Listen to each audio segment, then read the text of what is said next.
So we're now on to doing the last big system in the van, which is going to be the gas. So we've gone for an underslung tank using all these little bits and pieces here, and that'll be awesome because we can finally actually use our oven, which has just been sitting in the kitchen there doing nothing for ages.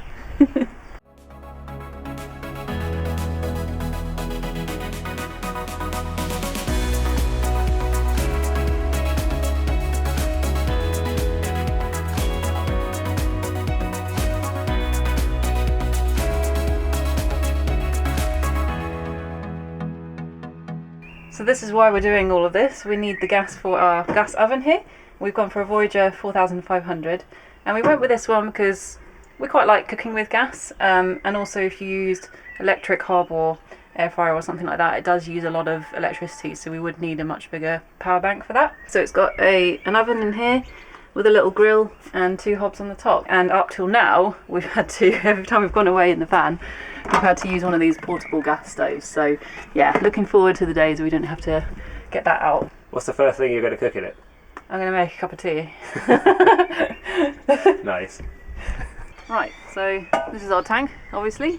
We've gone for a 30 litre one, and that fits nicely in the space that we've reserved for it. And then we've got the mounting brackets for it over here, and these ones as well. And then basically we've got the fill port over here where we fill up with the gas. That'll be connected to the tank with a fill pipe, and then out the other side of the tank we'll go into a pigtail, and that goes into this regulator here. And then from the regulator we'll use the copper piping, which is a plastic coated one. It will go through the floor of the van, through this little manifold here, and then up to our oven. And then we've just got other little bits and pieces really. We've got a dropout vent in case there's any gas leak. It will just come through the floor of the van and escape. We've got a little level gauge here, and then an LED gauge for inside the van so we can see what the level is like.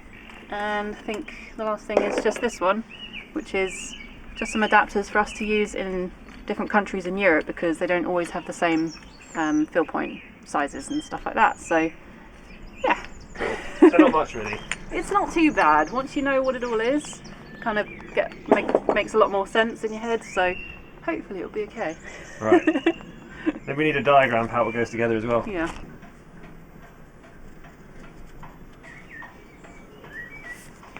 So this is the diagram that Abby's drawn for the gas system. So the main part of it obviously, yeah, is the tank here.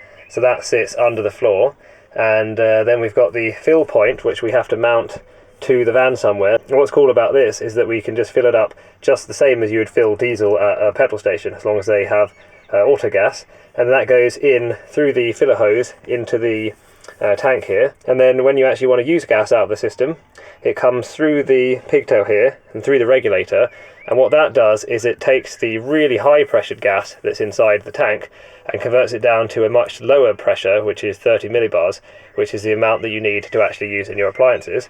And then it goes through copper pipe and then up through the floor in the van. So we've got to cut a hole through the floor here, and then into a manifold. And what that is just some taps essentially that you can turn on and off to supply to each appliance, because you need to be able to isolate each one. And then that goes up through the copper pipe again and into the oven where it's used. And that's all of it for the gas side. And then there's a small amount of electronics. So yeah, we've got the level indicator that just needs to have a wire going to the gauge on the tank so it can get its reading, and that's powered by the 12-volt hub. And then there's just the dropout vent, so that if any gas did leak from the cooker or any of the connections here, because gas is heavier than air, it would fall through the vent and through the floor and out the van, and yeah, hopefully not cause any issues. So that's the whole setup. So the type of gas that's stored in the tank is called LPG, and that's liquefied petroleum gas, and it's called that because it's stored as a liquid, and then when you actually want to use it, it comes out as a gas. And there are 2 main types. There's propane and butane, and this is a cartridge of butane gas that we've got for our little camping stove. The main difference between them is the boiling temperature. So butane boils and converts to a gas around about -1, -2 degrees C, so just below 0, whereas propane is around -42 degrees C. And what that means is that if you're somewhere that's really cold, then butane might not actually work. So if we had our oven hooked up to only butane, and we went somewhere ridiculously cold, like -20, 30 degrees, top of Norway or something, then it might not actually have any gas flow because it will still be a liquid. And you can see in different countries, depending on their climate and even depending on the seasons, they have different mixes. So for the UK, for example, according to this website we found, it's 100% propane all the time. But if you look, for example, at something like Belgium here, you've got 60% propane and 40% butane. But you could have an issue if you go to fill up your van in somewhere where you've got mainly butane, for example, and then you drive really far north to somewhere that's really, really cold, and then it might not actually work. And that could actually be a potential issue. Because that tank is quite large, we reckon we'll have enough gas for several months of use. And in that time we'll probably be driving around quite a lot. So yeah, but I think it'll be fine. So we're going to put the underslung tank basically here under the van. So it'll be just kind of alongside the sliding door. And you don't have to go for an underslung tank, obviously. You can have a bottle. But the drawback with that is you've got to find a place in your van to put it. And our kitchen doesn't really have space for that, because this would have been the natural place. We were considering having a gas bottle in here, but we've now turned that into a shoe drawer. So there's no room for the gas bottle, and everywhere else is just drawers and, you know, our kitchen cupboards and stuff. So by having it underslung, we save all that space in the kitchen. But the other big benefit for us that we thought is a gas locker has to be really nicely sealed, because you obviously don't want the gas to leak out into the house part of the van. So there's quite strict regulations about what the gas lock has to look like and the dimensions and things. Whereas for us having it under the van, we don't have to worry as much about that, because if any gas leaked out of any connections, it's already outside and it's not going to be a problem to us inside. If you're using bottles, then you can have a maximum, I think, 2 16-kilogram bottles. Whereas if you've got a underslung tank, you can have a much bigger capacity tank and store a lot more gas. So if you're going off grid for a long time, you've got not really so much a case for us because we've only got the one appliance, but if you have all your heating and everything powered by gas as well, then having a much bigger tank under the van is probably a consideration. And it works quite well with our weight distribution as well, because when we were planning this, we've decided that this quadrant of the van is the gas, and then this one is obviously the kitchen, and then we've got the water, which is the back left, from where I'm looking at anyway, and then the batteries on the other side. Should work out pretty good, we hope. Just got to actually get it installed now. Right, this is the area where we have reserved for putting our underslung tank. So it's alongside the sliding door, and it's a nice long thin space that should fit the tank pretty well. And yeah, it's just going to hang from these chassis members here. We were going to get a slightly smaller tank, but it has to be long enough that it can obviously span both of these bits of metal here, these members. So we actually had to go for a longer tank in the end to make it fit. This is the only space really left on the van where we could get anything. So because we want to put it here, that bit is going to go up like that, and then it gets bolted through there and out through this piece, and then the other angle bracket goes on the other one there. This giant hoop will then be mounted like that. Right. And then you can see there from that why we had to go for a slightly longer tank, because of the like torpedo shape of the tank, it tapers at the end, so it's got to come through at least to about here, otherwise yeah, the hoop won't really hold it up. And then to actually hold that in place, we've got a really long bolt, and then it's going to have a washer on it, and then we've got this little spacer tube, and that's going to go in there like that. And the point of that is so that when we tighten this down, we don't end up compressing the chassis member here, which obviously we don't want to do. And then the other side, just another washer, and then a nut. But where these holes are, we obviously can't put a bolt through there because the chassis is inconveniently in the way. So we need to move this bolt down, just modify these brackets a bit and drill a hole there. But what is nice is that on the little hoops, or the big hoops, giant hoops, there is already another hole drilled on there, so we just need to match those up and that'll hang like that. So we got all the kit for the gas from a company called Autogas 2000, and these are all the different sizes of tank they've got. So yeah, we were originally thinking we'd go for the smaller 16-litre one just because it's a little bit lighter, but we've ended up going for the 30-litre one, which is yeah, just a little bit longer, same width though.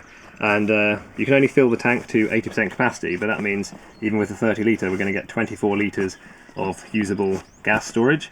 And based on our little gas cartridge we've got for our portable one, we think that's a 450ml cartridge, so that works out equivalent of about 50 or so cartridges. So yeah, it should last a long time. But obviously the smaller ones are lighter, but the bigger ones mean we can just go off grid for longer. So it's not a bad thing we've got a longer tank. yeah, should work out quite nice actually. Won't have to fill it up hardly ever. So before we actually start doing the install, quick disclaimer, we're obviously not gas engineers, we've never installed a gas system before, but in the UK at least you can do the install yourself, but having said that, what we're going to do before we actually fill it up with gas for the first time is get it checked out by an engineer who's gas safe approved, and we're doing that for peace of mind because obviously we don't want to make any mistakes. If you are renting out your camper van, the rules are slightly different and you actually have to get it approved and checked out before you can legally rent it. We're not so worried about that side of things because we're not planning to be renting out a van, but yeah, definitely want to make sure that it's all working correctly because being gas, we don't want to be messing around with it.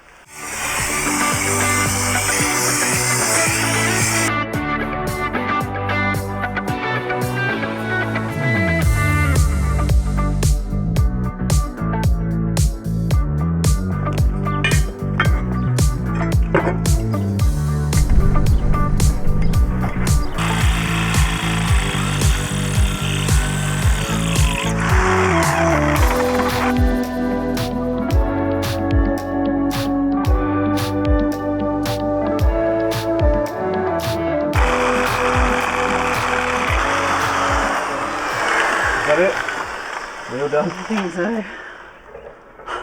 That took a very long time. Yeah. Abby said we probably should have bought some new drill bits a lot sharper, which would have made a big difference, but it doesn't seem like it's much point now because we're almost done with everything, so... Never mind. Right, let's see how long it takes to drill the ones under the van now. Ugh. It's going to be really tricky.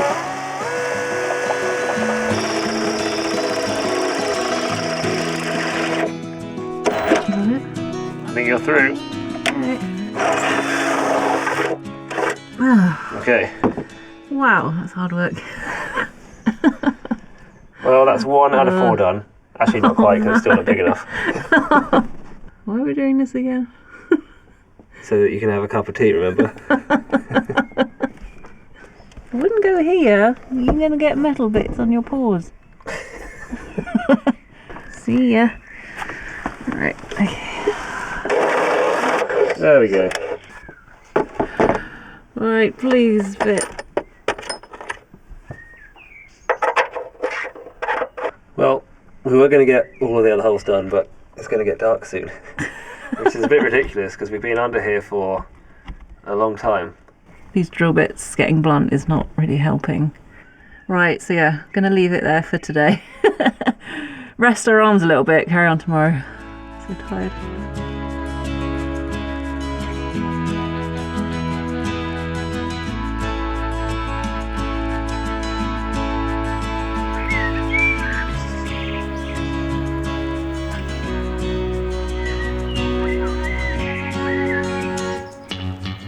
Right, so this morning Tim has gone and got some new drill bits, so hopefully it'll make our job a lot easier today. Fingers crossed.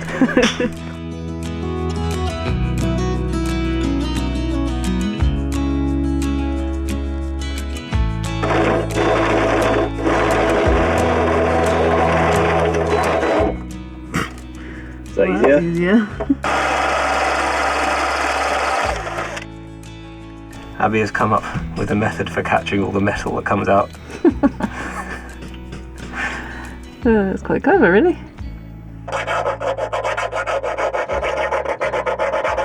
So, Abby gave me an idea. So I have gaffer taped a nail to a magnet, and now I can put it in the hole and just twist it around. There we go. Don't really want that to be stuck up there forever.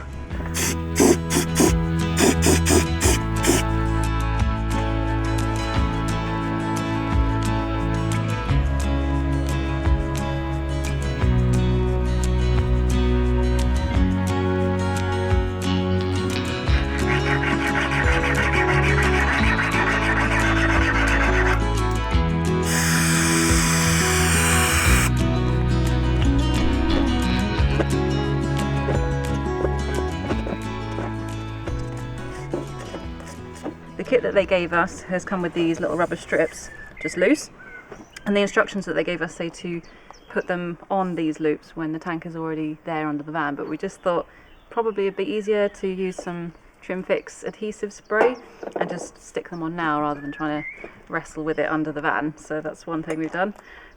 We've been adapting these little spacer tubes that came with what we ordered as well, because one strut on one side, the tube was actually longer than it needed to be, so we've cut that one down and that fits nicely. And then the one on the other side, our strut is actually bigger. So what we've done is we've taken the offcuts from that one and we're just making it up there. So that's all good to go now. And then the only other thing we've done is we've just used some underbody sealant to just respray our brackets because they got a bit scratched. And we've also done it on our tank as well, just to stop any stones from flying up when we're driving from damaging the tank. So yeah, I think we're good to go now. It's looking good. It's quite good because we only needed one can in the end to do 2 coats of the tank and the brackets, and there's still actually some left. So yeah, it's not too expensive either. So.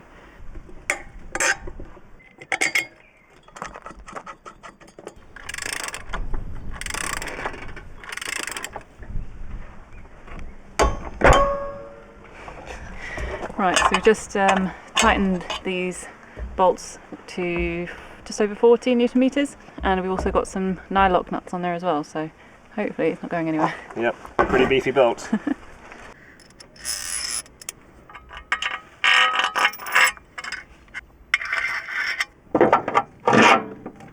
Looking at it like this, it reminds me of some kind of Mario Kart level where you've got to fly the plane through all the hoops. It's very random.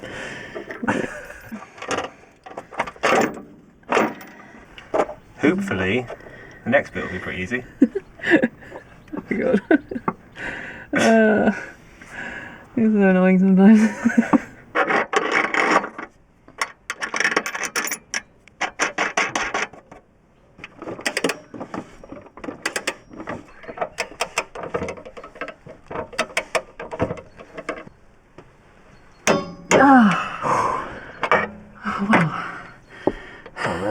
I'm so tired.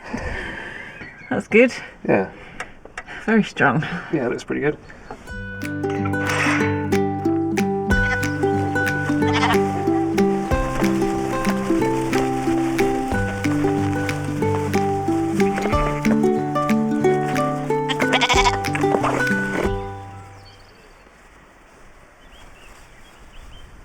So the tank has a right way and a wrong way of going up, and quite conveniently they put the word top here with an arrow pointing up, so you can't really get it wrong. See how awkward this bit is then.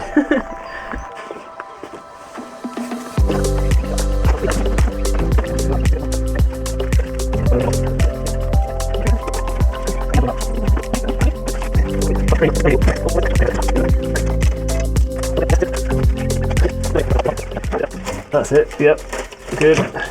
Okay, just leave it there for a minute. That wasn't actually so bad in the end. No. Right, we've enlisted the help of the jack to get up to the right height.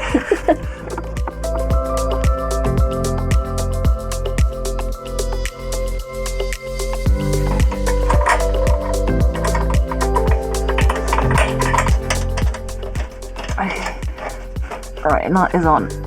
Nice.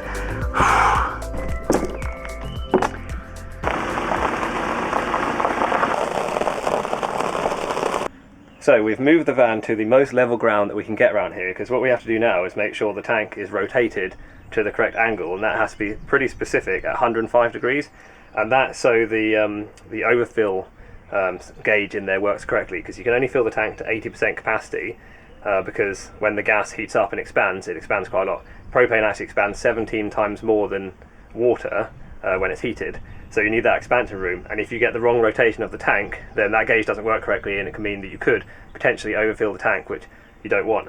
So what we have to do now is try and rotate it to get it to 105 degrees, and what we got for that is a protractor and a spirit level app on my phone, and that's why we're on level ground, because probably the first time in the entire van build we're actually going to try and use a spirit level. Hopefully it'll make sense when we get under there.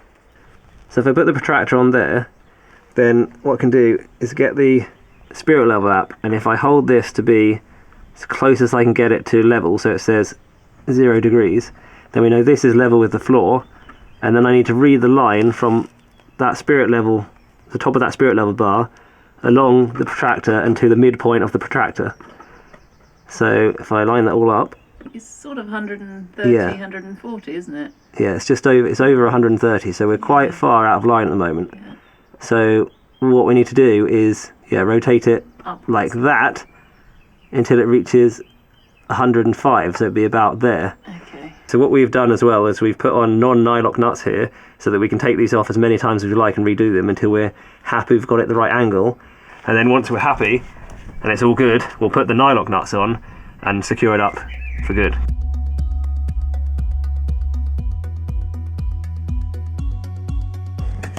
So Abby's found that she's actually quite good at just reading off by eye anyway.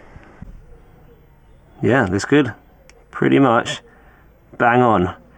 So I just came up with a much easier way to check the angle actually. If I get my phone, open the camera, it actually has a little spirit level built in, and then I can just literally read off the number that it says, so you can see, it's showing basically 105. Nice. The jobs this morning are going way easier than we were expecting, and much easier than the ones yesterday, which is really nice. Everything's just going like a dream so far, isn't it? So far.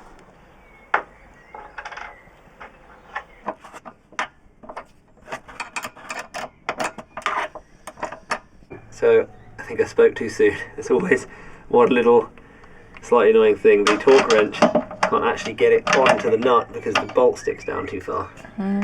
So yeah. So you've just had to sort of bodge together a larger socket with a box spanner.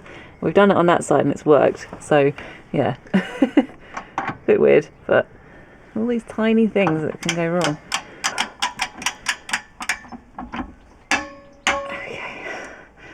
Phew.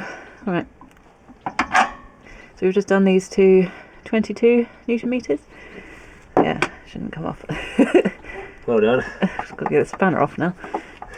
There we go. Right. So this is the fill point, and we're just trying to figure out where we want that to go. And we've got the fill hose here. So we've got the straight end, which is going to go on the tank, and the right angle one onto the fill hose. So you got the hole. I'll just do it loosely for now, and then we can stretch this to sort of see where it would go. And we were originally thinking of having it in line with our diesel fill point there, but obviously the hose isn't long enough, so I think we're just going to have it over here somewhere instead.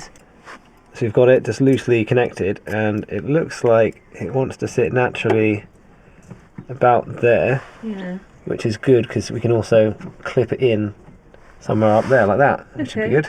That looks good to me. Yeah.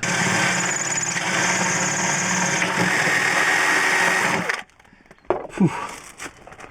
At least with this one I can kind of sort of sit up under the van.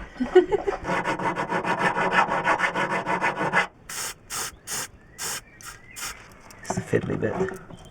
Yep, just off a bit, tiny bit up. Yeah, that's it. Good work.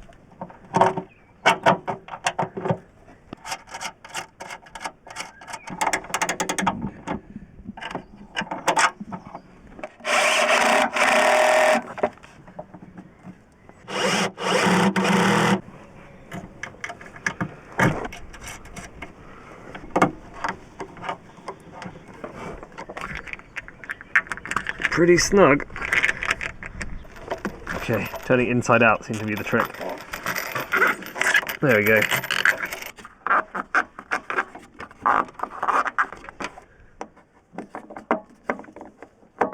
And these pins should be at 3 and 9 o'clock to make sure it matches up with all the pumps. That can go on there.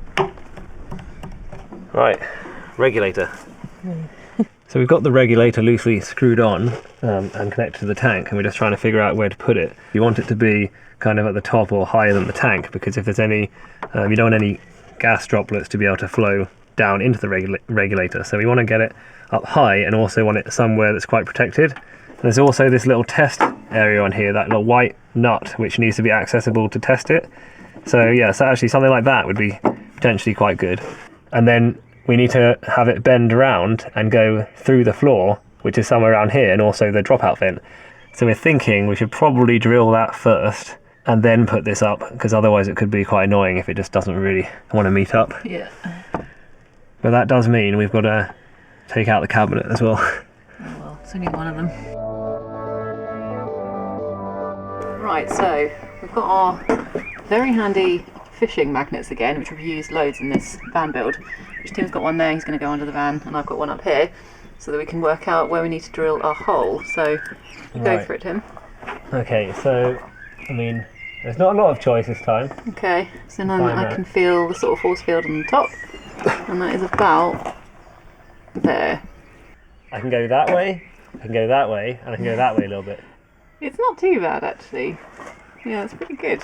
But yeah, this is our little area that we've got to work with. So yeah, it's not massive because the drawer, our shoe drawer, comes up to here on the cabinet. So yeah, I think that will work well, and then it will come straight up into a manifold, which we can then screw onto the rail of the cabinet. It's a little bit late in the day now, so we're gonna drill the hole tomorrow when we've got a bit more energy. Yeah, it's not one of those things you want to do right at the end of the day, is it? Exactly. Drill a massive hole through the floor. Right, so we're going to leave it there for part 1. Catch us next time where we'll finish off the install and Abby can finally have her cup of tea.